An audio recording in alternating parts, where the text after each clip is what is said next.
народные республики Донбасса обратились к России с просьбой о помощи.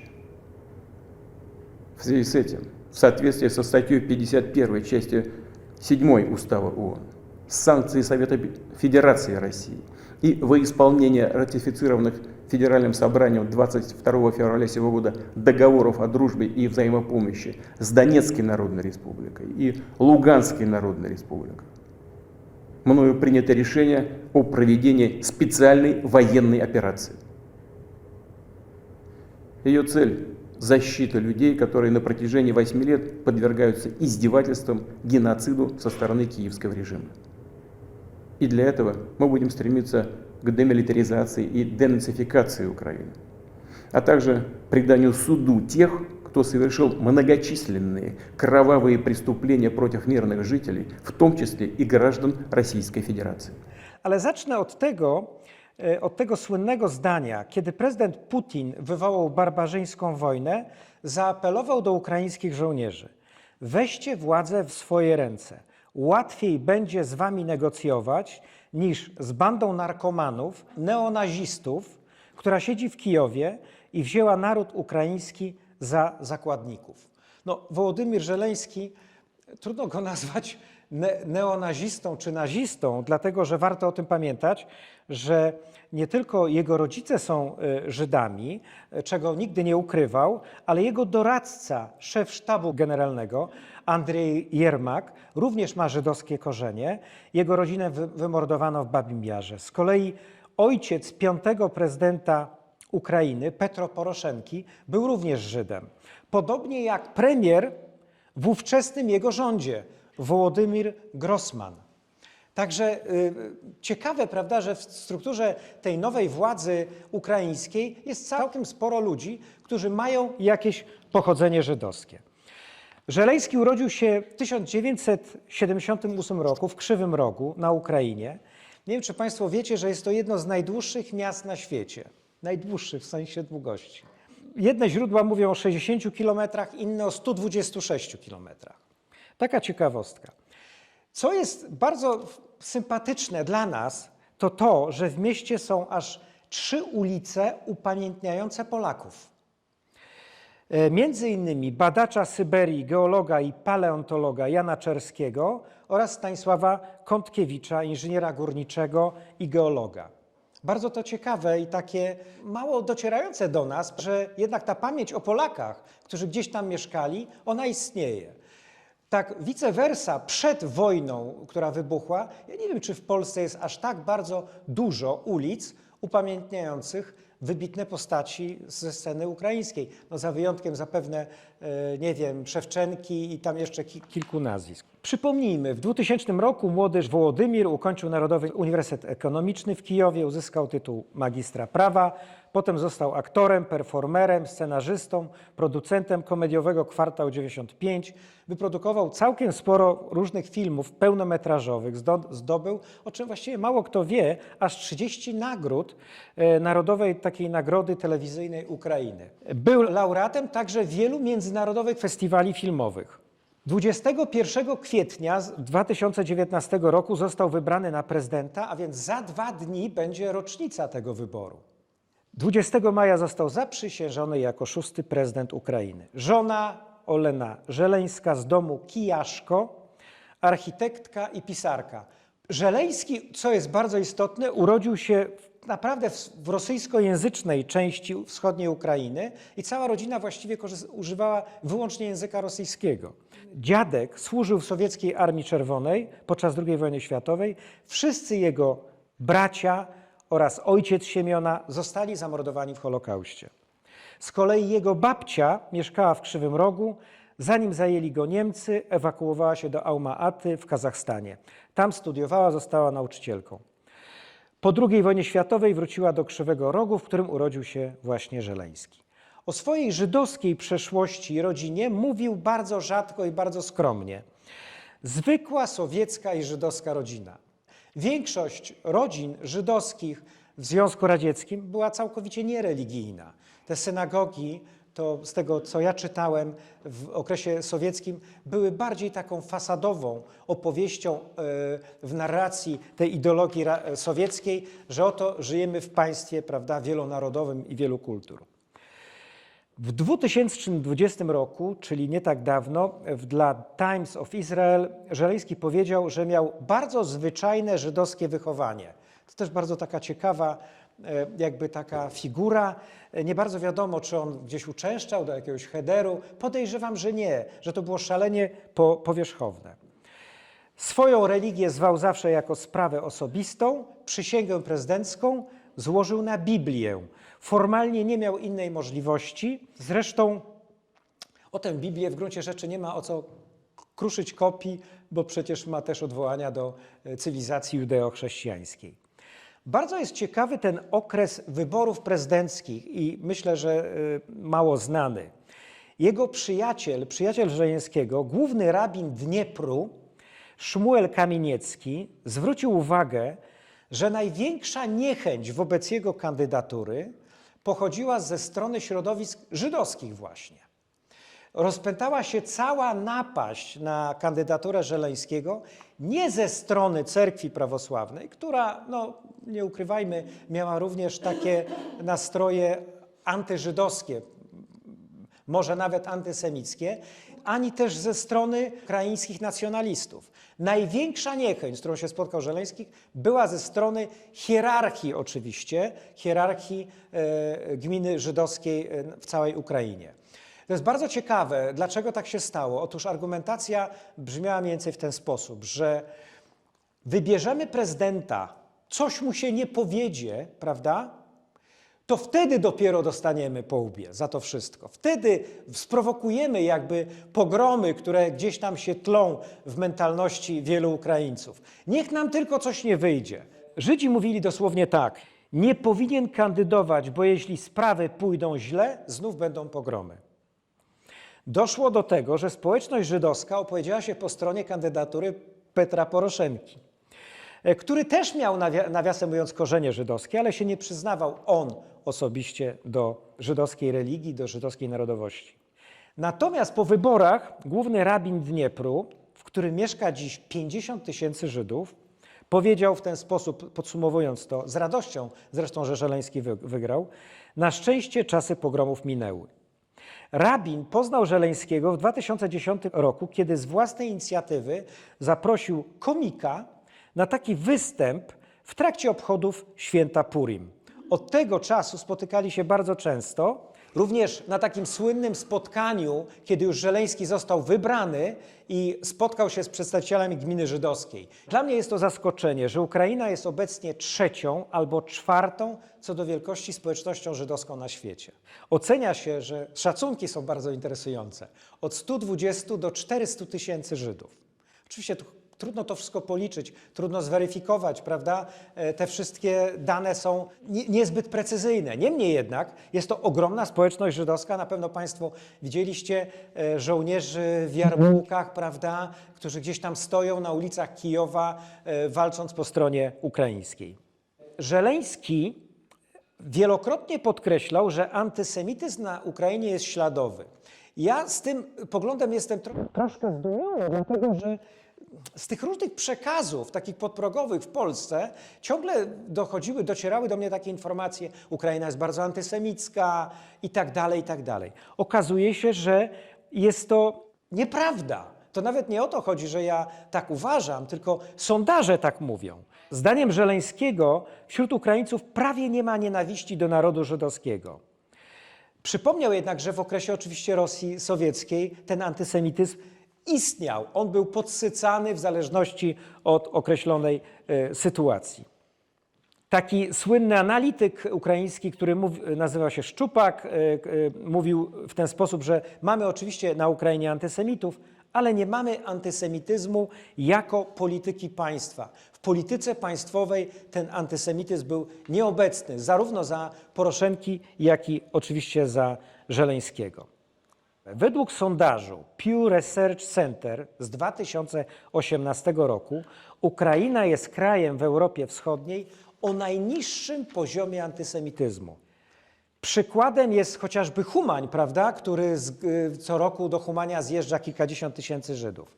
Proszę sobie wyobrazić, że tylko 5%, badanie sprzed wojny, sprzed kilku lat, 5% ankietowanych Ukraińców nie akceptuje Żydów jako współobywateli. W porównaniu z 18% Polaków, 22% Rumunów i 23% Litwinów. Zupełnie zdumiewający sondaż, bardzo wiarygodny. Za Jeruzalem Post cytuję Żeleńskiego.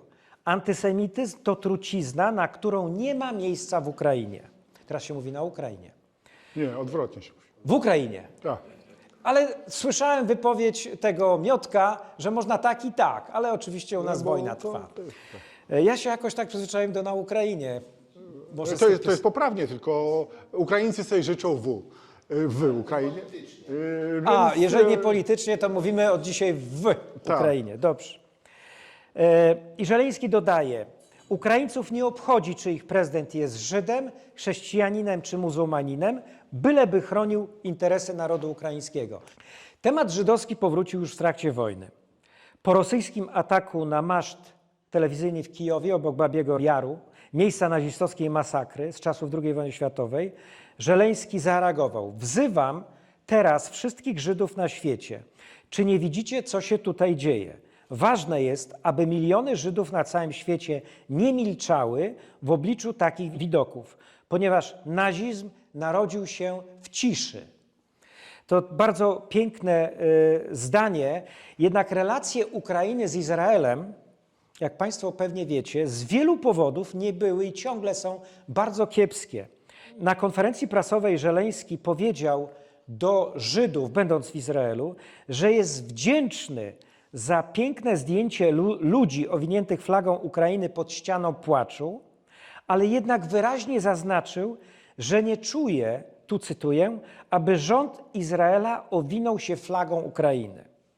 Następnie Żeleński dał taki upust swojej frustracji i w przemówieniu do Knesetu 20 marca powiedział, że w Moskwie mówi się o ostatecznym rozwiązaniu kwestii ukraińskiej, co oczywiście nasuwa skojarzenia z Holokaustem. I to wywołało ogromny taki protest środowisk żydowskich. Jan Hartman, polski nasz publicysta, kwituje to w ten sposób, że niestety w Izraelu panuje od kilku dekad wręcz religijny stosunek do zagłady. To znaczy zagłada jest tylko własnością Żydów, państwa żydowskiego. Jest związana jako symbol właśnie z tą historią. W każdym razie środowiska żydowskie bardzo źle przyjęły to przemówienie Żeleńskiego. Inny dysydent, Żyd, Natan Szarański, który spędził wiele lat w sowieckim gułagu tylko za to, że starał się o wyjazd do Izraela, już w trakcie wojny Szarański napisał: wyjątkowa rola, jaką Żeleński odgrywa w jednoczeniu narodu ukraińskiego, nie ukrywając swojej żydowskiej tożsamości, może zdecydowanie pomóc w przezwyciężeniu wielu uprzedzeń, nie tylko w Ukrainie, ale w całej Europie i na całym świecie. Liza Morris, wykładowca na Wydziale Studiów Klasycznych na Uniwersytecie Bar Ilan koło Tel Awiwu, powiedziała dla agencji AFP: bardzo mocno zakorzeniona jest w nas, Żydach, tradycja Dawida i Goliata. Zawsze jesteśmy tym małym przeciwko temu dużemu. Wszyscy nasi bohaterowie, nawet ci wojskowi, walczą nie dlatego, że chcą walczyć, nie dlatego, że są agresywni, ale dlatego, że tak należy postąpić. To jest naprawdę silna tradycja judaizmu. I nie trudno odnaleźć w tej wypowiedzi takich odwołań do dzisiejszej sytuacji. To ciekawe spostrzeżenie podkreśla także Molly Cray-Maple, wybitna pisarka, która na Twitterze napisała: jako Żydówka nie mogę nie czuć się dumna z odwagi i godności, którą wykazuje się Żeleński. Oto prezydent Ukrainy staje się postacią spajającą nie tylko ukraińską tożsamość, ale także jednoczącą Żydów na całym świecie. W styczniu 2020 roku, podczas obchodów 75. rocznicy wyzwolenia obozu Auschwitz w Izraelu, Żeleński opowiedział premierowi Izraela Benjaminowi Netanyahu dwie historie o najodważniejszych bohaterach w jego kraju: krymskiej muzułmance i katolickim księdzu, z których każdy uratował kilkadziesiąt żydowskich dzieci. I na koniec dodał jeszcze jedną historię o rodzinie 4 braci. cytuję, 3 z nich, ich rodzice i ich rodziny, stali się ofiarami Holokaustu. Wszyscy zostali rozstrzelani przez niemieckich okupantów, którzy najechali na Ukrainę. 4. brat przeżył. 2 lata po wojnie urodził mu się syn, a za 31 lat jego wnuk. Za 40 lat ten wnuk został prezydentem i stoi dziś przed panem, panie premierze. Przypomnijmy, że w czasie Holokaustu na Ukrainie, na obszarze Ukrainy zginęło 1 000 000 Żydów. W 2019 roku, wkrótce po wyborze na prezydenta Ukrainy, Wołodymyr Żeleński spotkał się z przedstawicielami wspólnot religijnych kraju. Wówczas jeden z delegatów, rabin, zrelacjonował Żeleńskiemu słynną wymianę zdań, w której Henry Kissinger zwrócił się do ówczesnej premier Izraela Goldy Meir. Po pierwsze, jestem Amerykaninem, po drugie, jestem sekretarzem stanu, a po trzecie, jestem Żydem. Na co Golda Meir miała odpowiedzieć: Henry, zapominasz, że w Izraelu czytamy od prawej do lewej strony. I rabin Kamienicki w trakcie swojego wystąpienia podsumował: nie zapominajcie, że Żydzi na Ukrainie również czytają od prawej do lewej strony. W ten sposób rabin niewątpliwie chciał przypomnieć Żeleńskiemu, że dziś on, jako nowy prezydent Ukrainy, jest nie tylko komikiem, ale także Żydem. Wygląda na to, że Żeleński nigdy o tym nie zapomniał i w trakcie swojej kadencji zabiegał o zmiany dziesiątek i setek nazw sowieckich pomników i ulic na nazwy ukraińskich bohaterów, w tym ukraińskich Żydów. A nowe Centrum Pamięci Holokaustu w Babim Jarze miało zostać otwarte w 2023 roku, w przyszłym roku. Miejmy nadzieję, że do tego dojdzie. Бажаю здоров'я, єдина країна. Я не випадково сказав єдина. Z moich amatorskich obserwacji wynika, że Żeleński nie eksponuje swojej żydowskości. Mówiąc delikatnie, nie eksponuje, nigdy nie przedstawia tego jako żadnego atutu. Jest Ukraińcem. Nie? I to w tej chwili jest najważniejsze. Być może, kiedy pojawił się w Izraelu czy gdzieś, ten wątek był mocniejszy. Natomiast nigdy w tych jakby warunkach wojennych, ani wcześniej nie spotkałem się z tym, żeby o tym mówił, że w ten sposób się prezentował. Mamy tutaj taki fragmencik, kiedy z takich codziennych wystąpień prezydenta wojennych, których on się odnosi tego dnia czy dzień potem po ataku na Babi Jar. Mówi, że to jest wyjątkowa część. Mówi o Babim Jarze, jako wyjątkowej, szczególnej części. No, kim trzeba być, żeby dopuścić się czegoś takiego, żeby wysłać rakiety na to. Wspomina okres władzy sowieckiej, kiedy Babi Jar był jakby zakrywany różnymi przedsiębiorstwami, a to jakimiś rozrywkowymi, a to sportowymi, a to jakimiś innymi, po to, żeby tak bez rozgłosu, i ten atak jakby wmontowuje w tą serię. Czyli twierdząc, że to jest dalej polityka rosyjska, która realizowała się za czasów sowieckich poprzez takie działania administracyjne, teraz ona się dzieje poprzez bezpośredni atak. Czyli dokonuje pewnego skrótu i pewnego nadużycia, nazwijmy to, bo o tym wiedzieć nie może. Nawet nie było na pewno wiadomo, czy ta rakieta rzeczywiście była skierowana na ten Babi Jar, bo one tam leciały średnio, tak powiem, średnio sterownie. To oznacza, że dla większości ludzi w Rosji, że historia Kijowa, Kijów jako historia jest absolutnie obca dla większości ludzi w Rosji. Wspomina też o Humanii, że w pierwszej wojny Żyddy spadły także na Humanii. Tutaj możemy zakończyć wątek żydowski. W tym momencie to jest cała reakcja. Nie ma w tym oczywiście żadnej manifestacji żydowskości i nigdzie ona się później nie pojawia.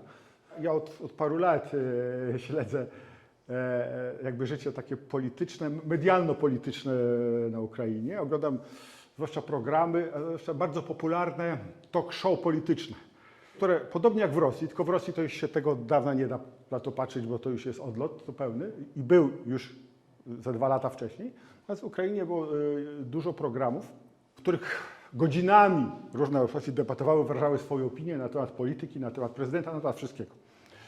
Wiele z nich było to typowe jakby telewizje, to prorosyjskie, to mało powiedzieć. To były narzędzia, tak jak telewizji Miedwiedczuka, tak jak wiele innych, czy to rosyjskojęzyczne, czy ukraińskojęzyczne były nastawione przeciwko państwowości ukraińskiej w różnym stopniu. Ostatnie tygodnie, czy nawet miesiące przed wojną dało się zauważyć, że także telewizje nazwijmy to patriotyczne, ukraińskie, rozpoczęły jakby polowanie na Zeleńskiego. To znaczy głównie poprzez nabijanie się z jego jakby pochodzenia komediowego czy aktorskiego i podkreślanie jego absolutnej niezdolności, niedojrzałości do stania na czele państwa, zwłaszcza państwa, które już wtedy znajdowało się w kryzysie, w tym sensie, że od wielu tygodni trwały te zabiegi rosyjskiej armii, która otaczała, mobilizowała się, zbliżała się i tak dalej. Nawet ewidentni patrioci, ewidentni ludzie zaangażowani w ukraińską sprawę, których nie można podejrzewać o jakąś prorosyjskość, przedstawiali człowieka niepoważnego, jako człowieka, który trafił na to stanowisko przypadkowo i czegoś, z kim taki Putin to nie będzie w ogóle rozmawiał, tak jakby Putin w ogóle chciał z kimkolwiek rozmawiać. Ale to teraz wiemy.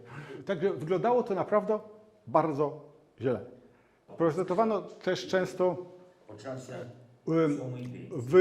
urywki z programów, żeby udokumentować te swoje tezy o braku powagi, takim głębokim braku powagi prezydenta, różne fragmenty z jego występów. Tak, z tego właśnie, w których były to często wygłupy, często pojawiał się tam niekompletnie ubrany, po prostu szaleństwo. Nikt w tym momencie pewnie nie podejrzewał, że może być... Całkowicie rozebrany. Tak, można powiedzieć, więc nabijano się z niego, można. Wyglądało to bardzo fatalnie, bo nawet u nas, chociaż prezydent nie cieszy się w wszystkich środowiskach pewnością, byłoby nie do pomyślenia.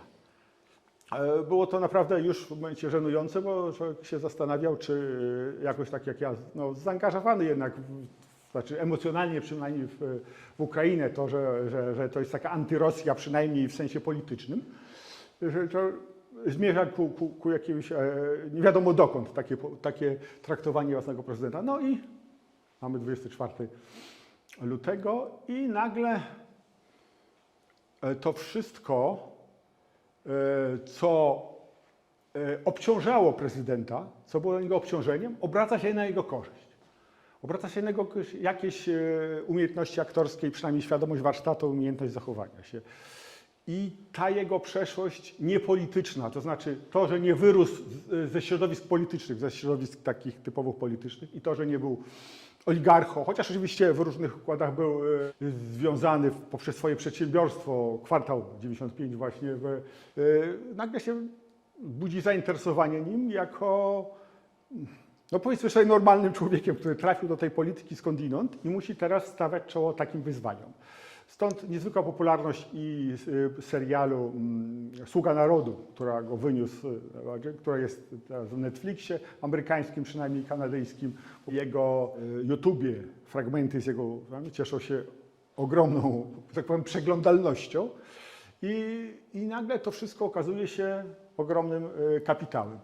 Znaczy, nazywanie go komediantem oczywiście było złośliwe, ponieważ wybierano tylko fragmencik jego bezpośredniej aktywności, podczas gdy w większości był to producent, menadżer, całkiem spory. Kwartał 95 był całkiem dużym studiem i przedsiębiorstwem z branży powiedziałbym, artystycznej. On też jest z wykształcenia prawnikiem po ekonomicznym instytucie, nie jest natomiast aktorem wykształcenia, stąd występował jako aktorsko, natomiast powiedzmy sobie jego umiejętności aktorskie, to jest moje zdanie, było takie, warsztat aktorski był mocno ograniczony, powiedzmy, do pewnego typu ról, których on się dobrze czuł, nie był 100% aktorem, natomiast wystarczyło to, żeby panować nad ciałem, żeby kreować się.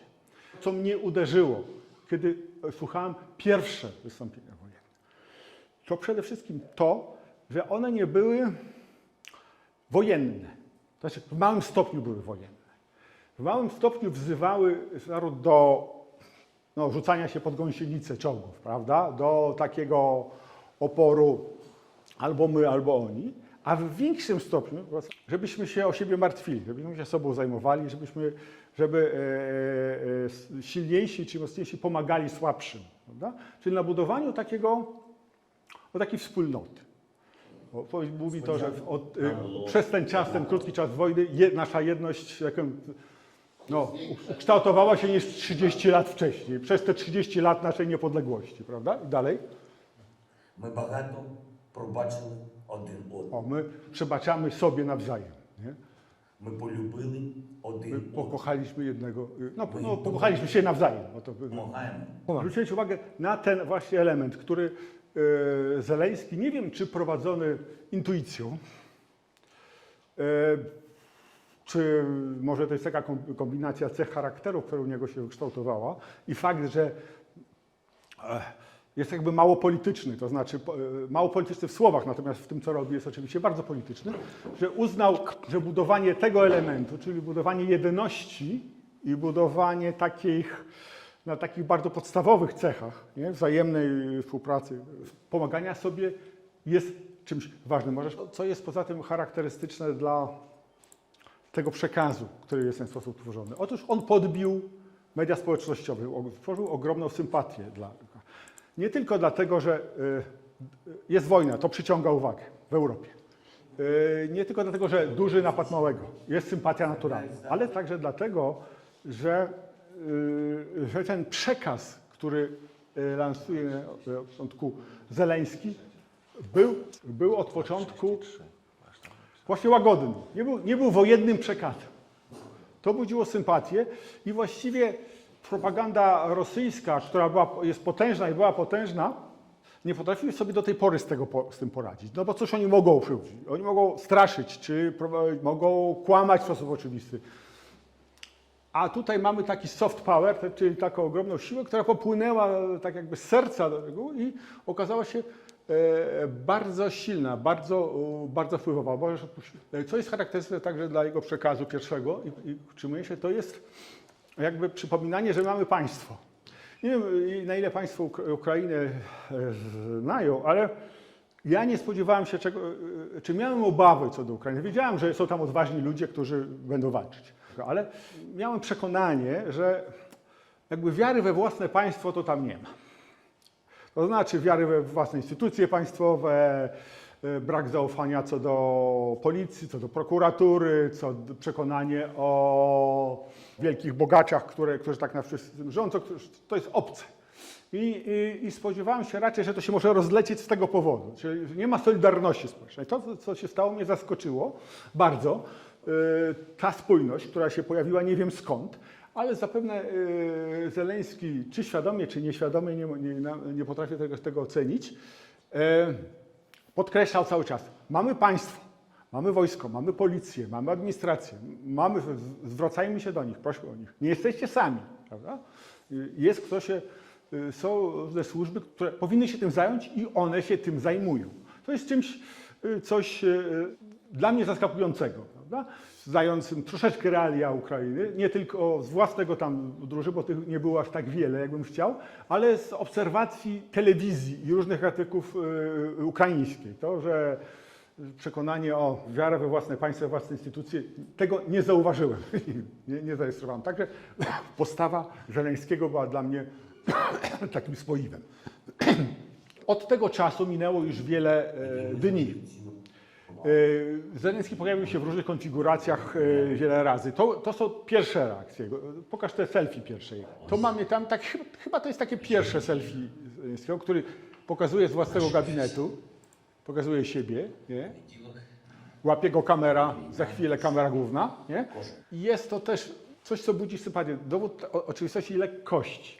To może zrobić ktoś, kto jest obyty. Z kamerą, z zachowaniem, z ruchem w tym wszystkim. Nie? Świadom tego, co się na ekranie pokazuje. Nie?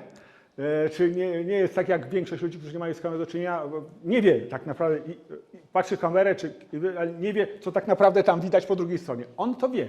Nie? Też wylansowanie mody. Tomek jest może nawet bardziej klasyczny niż ja, czyli ta bluza z t-shirtem. Nie? Ona stała się takim brandem już. W jego otoczeniu to jest norma. W zasadzie jest taki główny frontman spraw wojskowych, on się nazywa Aleksiej Arestowicz, który pojawia się często, on się pojawia w trochę innych kolorach, ale tak samo podobnie. Widziałem nawet Poroszenkę ostatnio w studiu, który był ubrany tak samo. Tymoszenko też raz idzie w jakimś dresiku. Kto?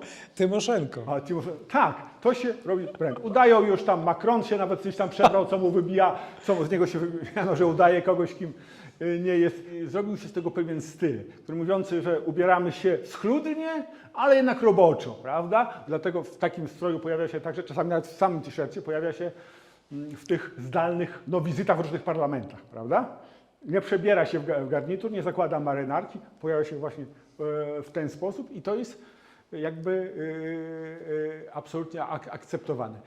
Zobaczcie też Państwo na jego zarost. To są pierwsze, ten zarost jest jeszcze taki dość łagodny.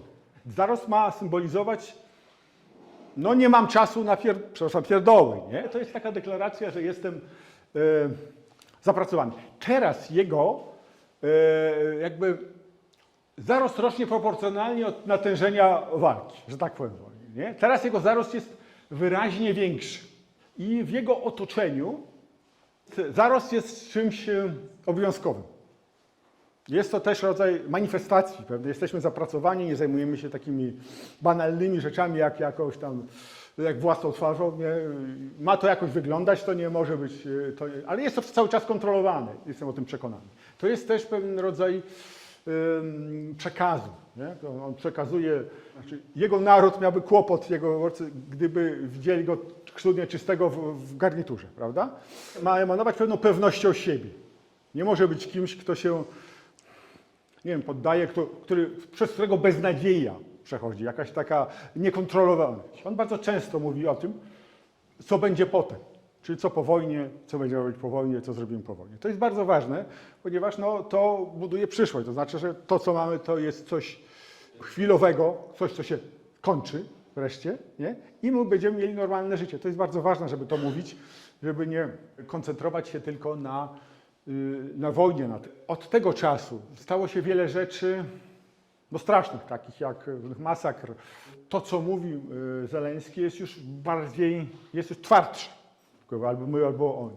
W ten sposób on jakby wyraża też wolę narodu, czyli ogólne przekonanie, że jeśli ponieśliśmy takie straty i je ponosimy, to my nie możemy sobie jakiś pokój zawierać taki, który te nasze straty terytorialne jakby przyklepie, nie? Czy uzasadni. Nie możemy tego robić. Ale on się jakby naturalnie wyczuwa to, co jest zawsze ten krok za. On nie wyprzedza, on nie nadaje jakby tego rytmu wojennego, on jest zawsze zawsze troszeczkę większy luz ma na reakcję. Jeszcze do niedawna, poza takimi wystąpieniami oficjalnymi, widziałem parę jego rozmów na żywo, to znaczy rozmawiał z dziennikarzami w tym samym czasie, kiedy on bezpośrednio. I to może taka wrzutka dotycząca języka.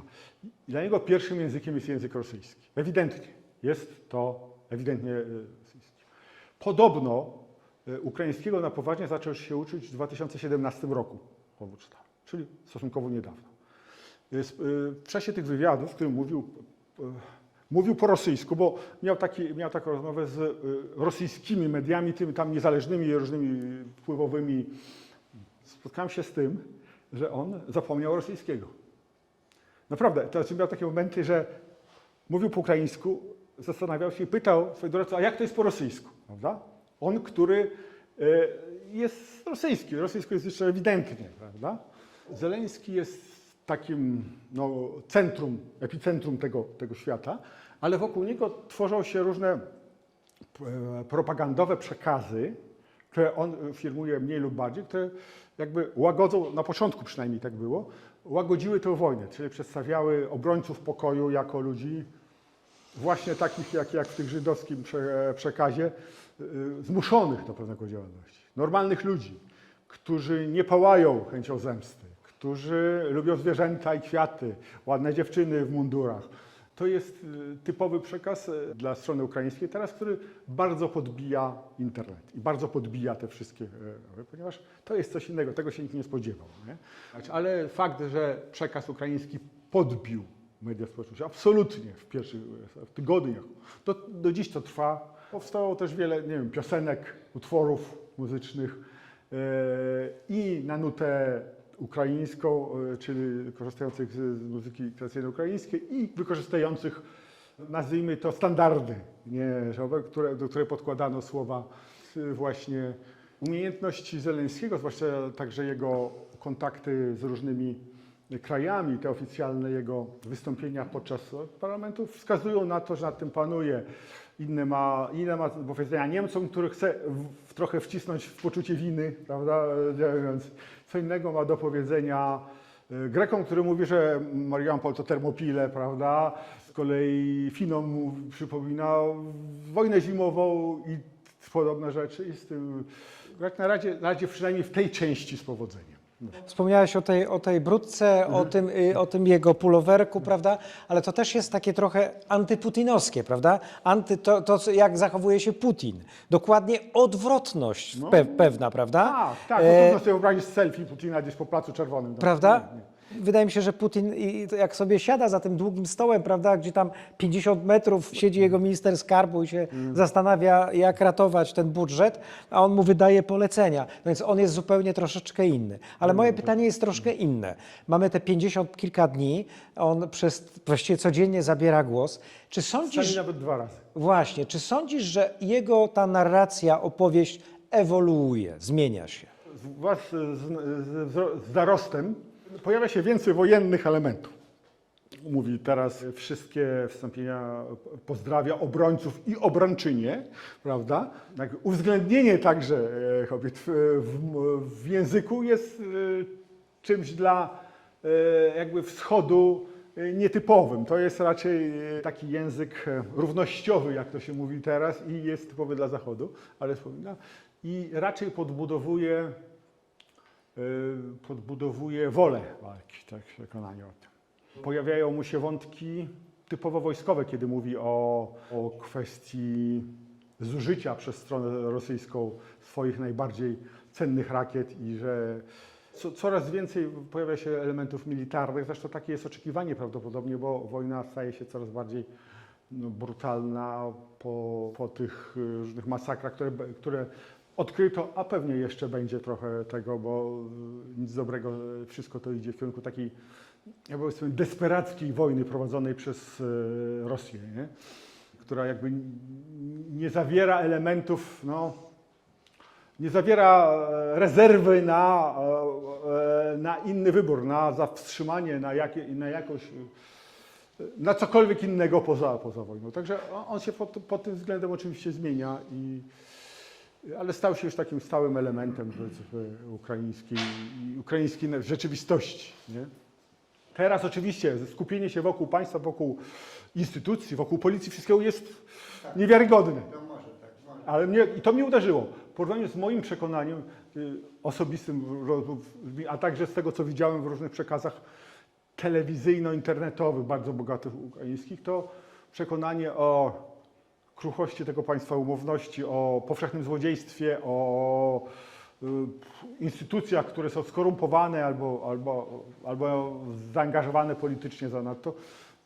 I uważałem, że to jest największe zagrożenie, dlatego brak antysemityzmu państwowego na Ukrainie współczesnej, teraz i wcześniej, był też dla mnie zaskoczeniem. To był kraj, który miał ogromny potencjał ludowego antysemityzmu. Ogromny. Wszystkie powstania kozackie kończyły się masakrami Żydów w przekazie medialnym. Nie było właściwie żadnej liczącego się ruchu politycznego, nie było, mówię nawet o tym okresie przed tą wojną oczywiście, który by bazował na niechęci do Żydów. To sam fakt, że Poroszenko, że Grossman, czyli premier, że o tym się pisało i mówiło, nikt nie ukrywał ich. No i Zełenski, przecież on wygrał w pierwszej turze potężną przewagą głosu. Одного ранку, ще на світанку, земля здригнулась і враз закипіла наша кров, ракети з неба, колони танків і заревів старий Дніпро. Ракети з неба, колони танків і заревів старий Дніпро. Ніхто не думав, ніхто не бачив, яка насправді бува українська лють катів проклятих, безжально мочим тих, що на нашу землю пруть. катів проклятих безжально мочим тих, що на нашу землю пруть. В теробороні найкращі хлопці, самі герої воюють у наших ЗСУ. І джевеліни, і байрактари за Україну б'ють русню. І джевеліни, і байрактари за Україну б'ють русню. А наші люди, а українці проти русні об'єднали вже цілий світ. І скоро зовсім русні не буде, і буде мир на всій землі. І скоро зовсім русні не буде, а буде мир на всій землі. Ukraina wybrała najlepszy wybór, jaki można sobie wyobrazić. No tak, teraz można sądzić, na podstawie wyboru demokratycznego, który jest przypadkowy, który jest właściwie taki intuicyjny. I ta intuicja jakby doprowadziła Ukraińców do dobrego przywódcy.